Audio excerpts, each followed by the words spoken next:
जितने भी बड़े आंदोलन इस देश में खड़े हुए हैं, जितने भी बड़े परिवर्तन इस देश में खड़े हुए हैं, वो किसी नेता ने नहीं, हिंदुस्तान में कविता ने खड़े किए।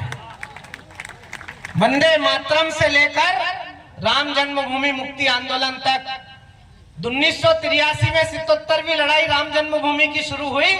85 में मैं कवि बना, 87 में मैयर के कवि सम्मेलन में खड़े होकर बाबा निर्भय हाथरसी ने पूरी जिम्मेदारी के साथ कहा था कि तंबू भी तनेगा तो तनेगा धूमधाम से, बंबू भी लगेगा तो लगेगा धूमधाम से, हिंदू जो करेगा वो करेगा धूमधाम से, राम जी का मंदिर बनेगा धूमधाम से।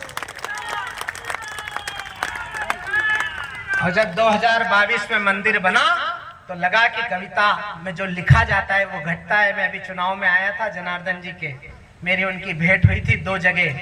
2014 में जो परिवर्तन हुआ उसमें भी कवियों की भूमिका सबसे बड़ी महत्वपूर्ण है। तब मैं 4 पंक्तियां पढ़ रहा हूं। चौथी पंक्ति पर बड़े लोगों का आशीर्वाद चाहता हूं, नौजवान लोगों की हिम्मत चाहता हूं और जितने बुजुर्ग बैठे हैं उनकी दुआएं चाहता हूं। 4 पंक्ति से यात्रा शुरू कर रहा हूं। बाबूजी आप पधारिए, विराजिए। कि सीमा की सुरक्षा है तू जिसने बहाया रक्त, ऐसे नौजवान की उतारे हम आरती। हिंदी के पुजारी तुलसी कबीर सूर जैसे पूज्य कीर्तिमानों की उतारे हम आरती। और भूखा रहे करे नंगे पांव जो चलाता हल, देश के किसान की उतारे हम आरती।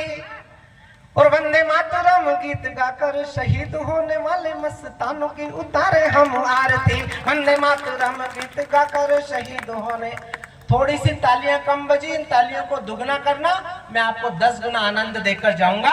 कि लेखनी उठाई मैंने जब भी बसंत पर, जाने क्यों हमारा स्वाभिमान डोलने लगा। चोली बिंदिया के गीत में न कभी गा सकूंगा, यही एहसास मन को टटोलने लगा।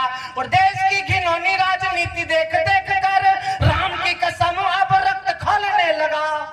और कामनी के नैनन को भूल गया और मेरा रोम रोम वंदे मातरम बोलने लगा। कामनी के नैनन को भूल गया और मेरा।